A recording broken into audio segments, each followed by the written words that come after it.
Hello, welcome back to my channel, Teresa's Crafty Cabana. To start out this video, I just wanted to show you my craft room, just a little glimpse of it here. Every March and September, I get these rainbows coming in through my kitchen window.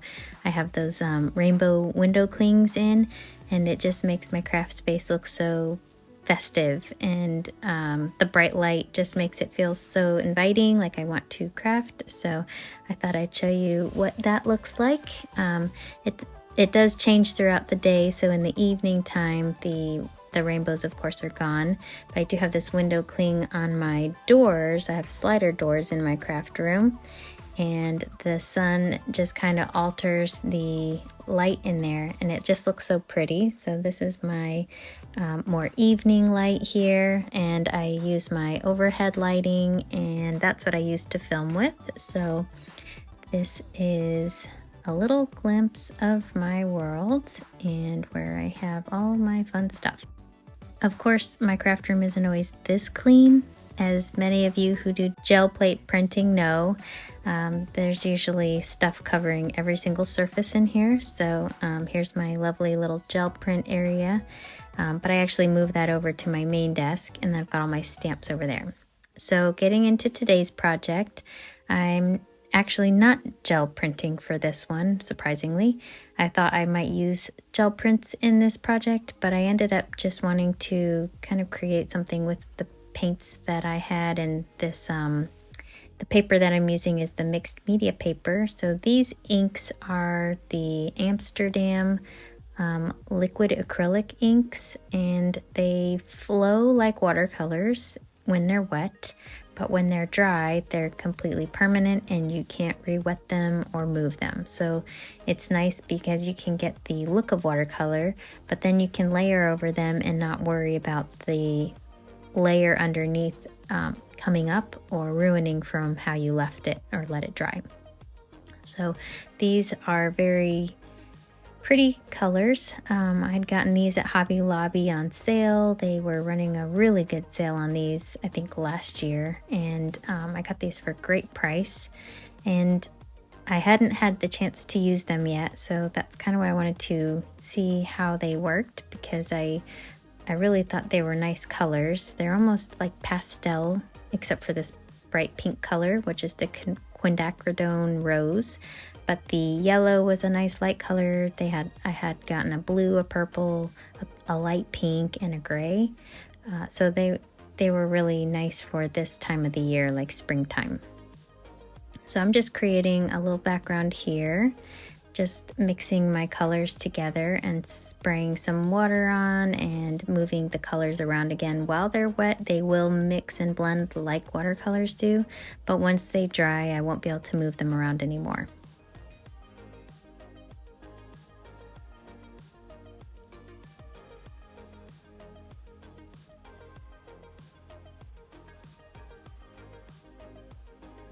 So as I was making this little background piece, I had an art explosion. My yellow ink paint, I forgot to tighten the lid. I don't know if anyone's ever done this, but I forgot to tighten the lid, and I went to shake it, and paint went everywhere. I didn't think I was gonna get it all cleaned up, and I'll probably find yellow paint on things for years to come, but this is kind of the aftermath of the yellow paint. It landed on my project and everywhere else. Sorry I didn't show you that. I was a little flustered at the time, so my whole craft space looked like it had been thrown up with mustard. So then I thought I'd work with these colors because the yellow actually looked pretty good on the pink and the orangish colors. So I tried to spread out some of the blobs by spraying them with water while they were still wet and seeing if I can get some movement.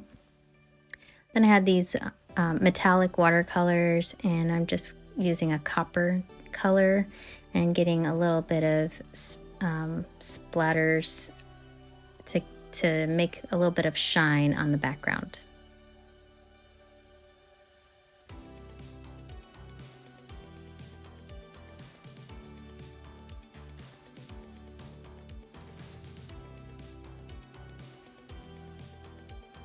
And I didn't have an orange in these paints, so I just mixed the pink and the yellow. And I have these tickets that I had purchased at Dollar Tree. I cut them up. They don't look like this. They're like rectangles, and they're pretty, I don't know, boxy looking. But they have this really bright green color on them. So I wanted to cover that up. So I have the orange that I'm just kind of putting over the top just to kind of mute the colors a little bit. And I just keep kind of playing with these tickets and altering them until I get them how I like them.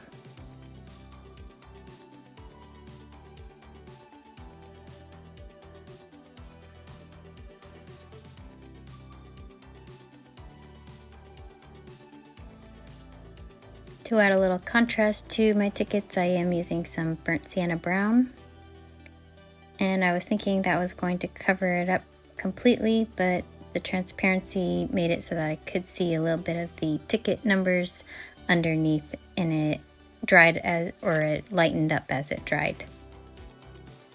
This is closer to the size of these tickets, but I have a ticket die cut, and that's how I'm getting those edges to look like that. Like I said, with the Dollar Tree ones, you would just cut them straight, like a straight line. But I wanted to have the look of the ticket with the crimped edge. These paints are pretty transparent, which is nice because you can still see what's underneath. It doesn't completely cover it up, but each layer that I do kind of alters the color of the green just a little bit.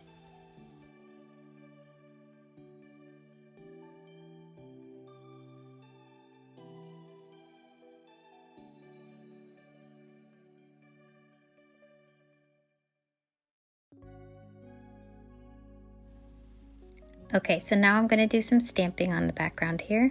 I've got this archival ink in Orange Blossom and Watering Can. And then I have stamps that are postage type stamps, airmail, postage, postcard. And I'm just going to use those to layer up a design on my background here. This one's really cool because it has some text and numbers on it and even some stars. I'm doing a second generation stamping to have like a ghost stamping down at the bottom. So some of them I'm using full strength ink, and some of them I'm just using the second generation of ink that's left on the stamp.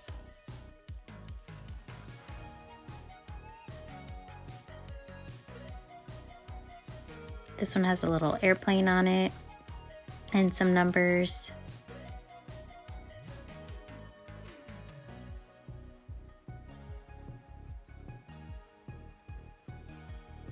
And I had some yellow ink, dye ink, and I just used that for some words, just to kind of tie that yellow from my mess that I had created all together.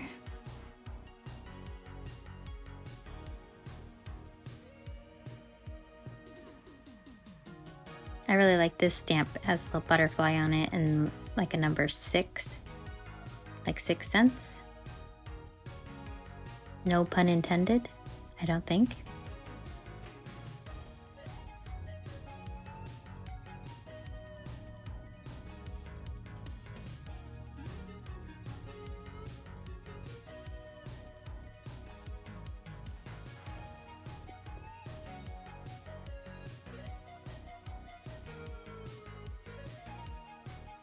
I also really like this. I wasn't sure what this stamp was going to look like with the lines, and I really liked how that one kind of drew the eye around all around the page. I got these stamps off of Amazon, and I'll link them below in case you're interested. You can see a little bit of that shimmer from the copper. It catches the light. Then I had poured some of my gesso into this little well, and I was painting it on my tickets. Now I'm really altering them, and once you put gesso on, you really can't see what's underneath. But then I decided to use my little brayer and kind of brayer it on so that it didn't cover up the background entirely, but just covered up spots of it. So I'm going to do that on these. I have another die cut set that has these little, I don't know, postage type things, and they look really cool as die cuts because I can layer them on top of those stamped images, and I can even layer some of the stamped images on top of these tickets and different things. So they work really well together, although they didn't come in a set together. The die cuts, I had gotten those a long time ago, and I don't even know if they sell those anymore.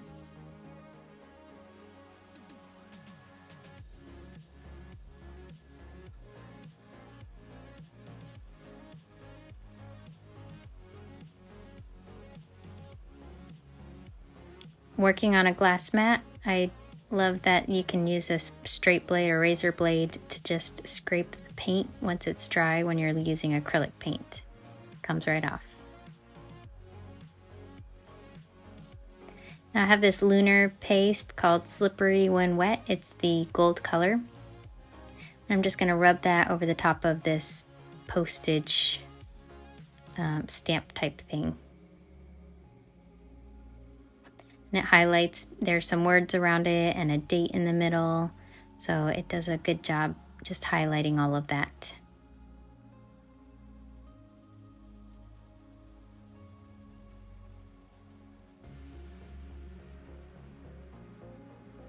And that gold paint, or the gold, I guess it's like a wax almost. It looks really nice with the colors on these cards that I'm making.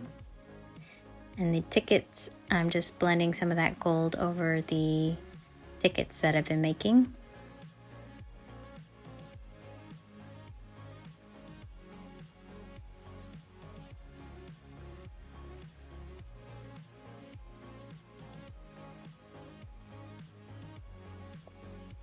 And I wanted to put a little bit of a contrasting color on these, so I'm using my golden fluid turquoise.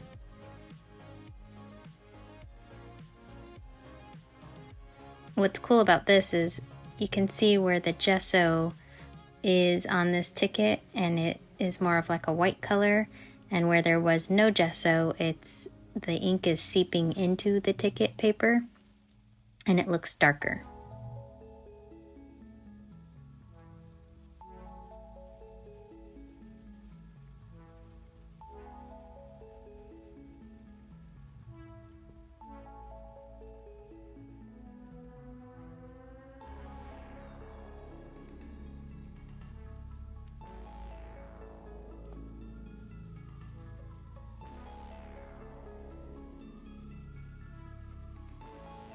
This one also has a lot of gesso on it.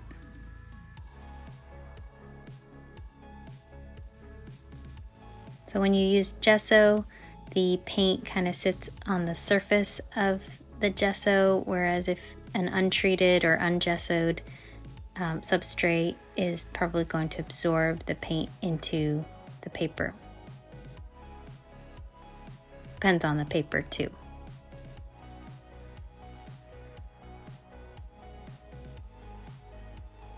And I think the blue looked cool over all of these different backgrounds. So these make it look more like a darker brown with the gold still shows through. And I'm watering down my acrylic paint so that I can see the layers underneath.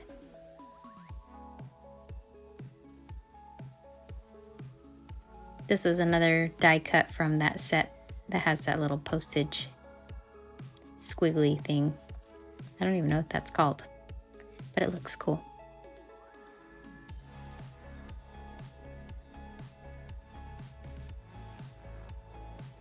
So I'm going to put a little more of this gold onto this blue one.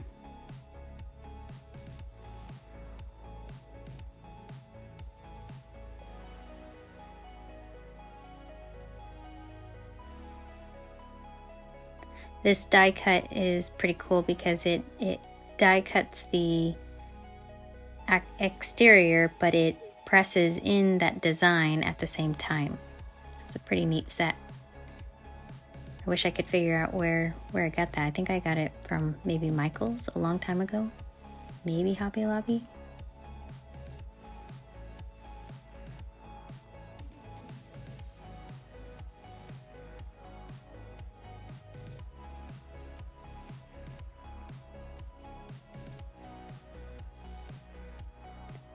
For some added color interest, I am using a red for my golden acrylic paints.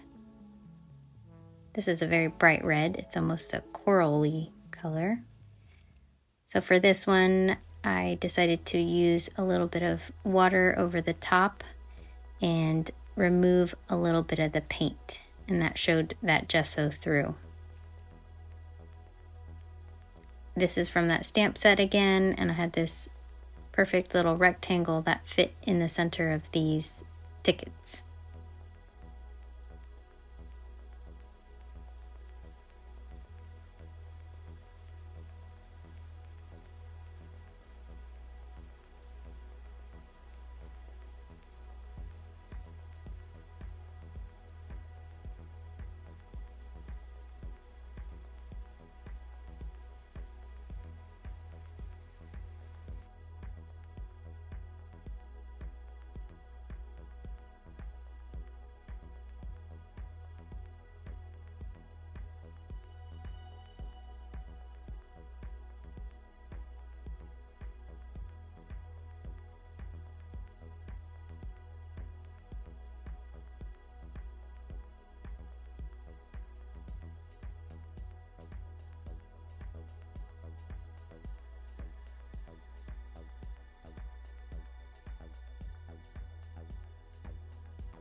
And then I have this little camera stamp set. This camera stamp looks like a vintage camera. So I've stamped out 2 of those.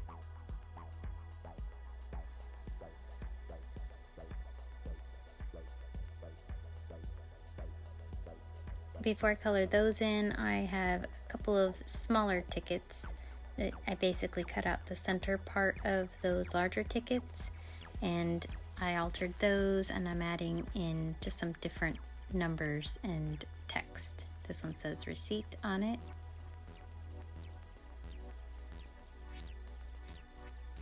And I had already added the gold on those. It was actually underneath, and the gold still shows through. So here I'm using that Amsterdam fluid acrylic paint again, and I'm just gonna paint in the cameras.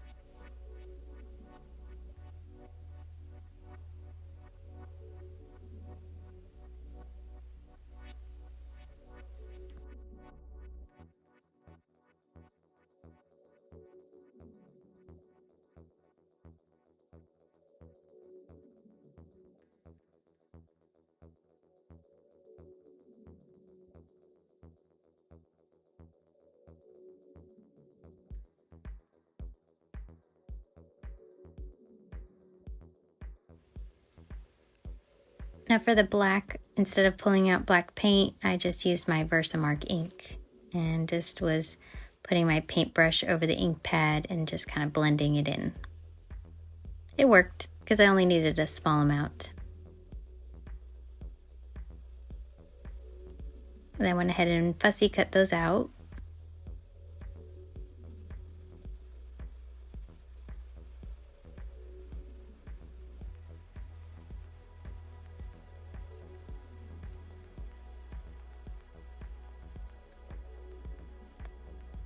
And this circle little world die cut, I just cut in half so that they'll be matched. And then I also cut this little blue ticket in half. Now I'm going to start to assemble all my little pieces. I want a little cluster with the tickets and this little postage thing, and then the camera right on top. For this little world, I'm putting it at the bottom of this ATC card, and I'm using foam tape for the little cluster. And I'm just going to repeat that same process on this second card, or yeah, trading card.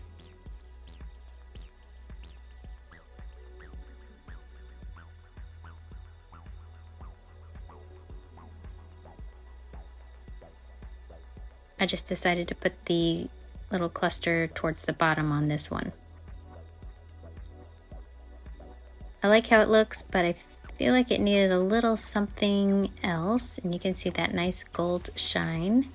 So I had this gel print that I had done a while ago, all these pretty green colors. This is actually alcohol ink, and I had done it on cardstock, 110 pound Nina white cardstock, and I cut that back to fit behind my ATC cards.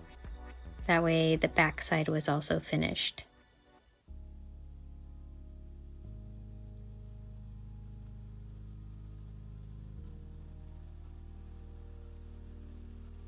I made it ever so slightly smaller than the ATC, just to have a little white border.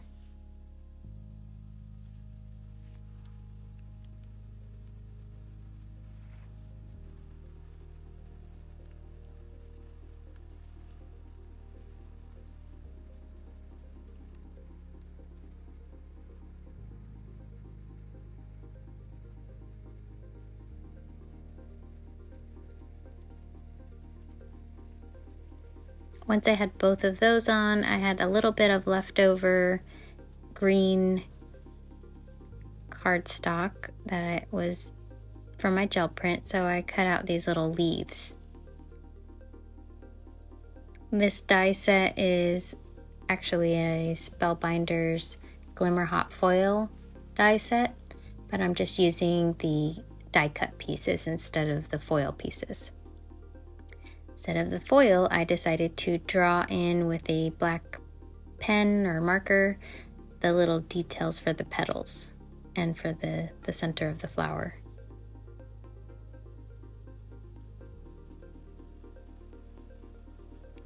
I wanted something kind of simple to add to my cards.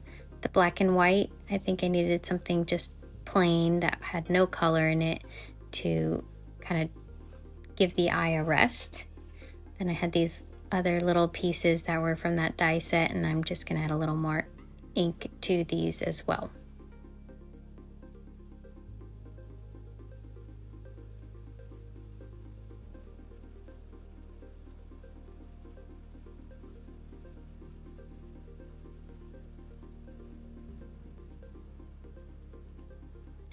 To make the back of my cards complete, I couldn't stamp directly onto them because I already had too much foam and bulky things, so I used this stamp on a scrap piece of cardstock instead.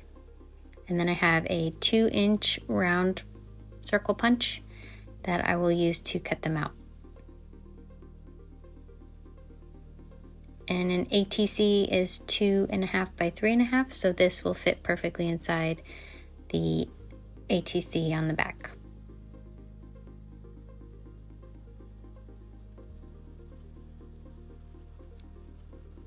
To give it a little bit of something extra, I added this fake stitching just with my marker.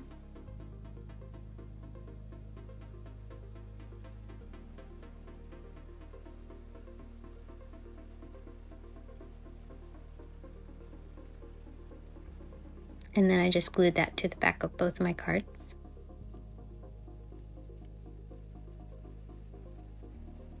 Making sure I know which way is up.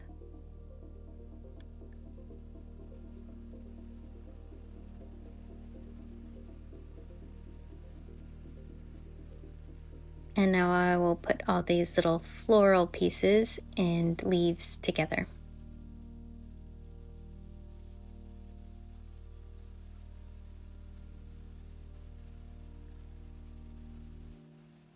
I did cut these flowers out of the mixed media paper, so it is very thick, but I was able to bend the leaves just a little bit.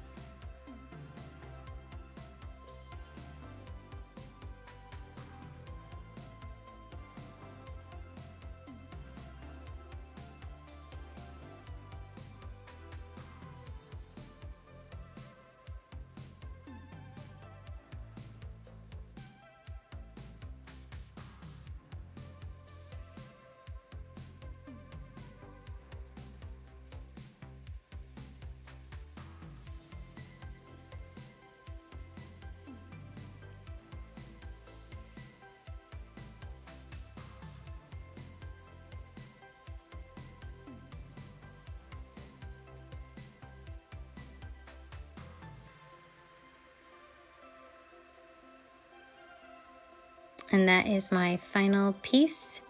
To finish these off, I did put my initials and the month and year that I created them. So here are my completed ATC cards. I hope you enjoyed watching my process. These were really fun to make, lots of colors, and I had a nice time just making a little tiny project that felt like it took a long time, but was worth it in the end, just seeing how all the little elements came together and how the background looks really cool as well. So I will see you in the next video. I hope you enjoyed this, and I will see what I'm up to next. I'm not really sure. We'll see. It'll be a surprise for you and for me. Happy crafting.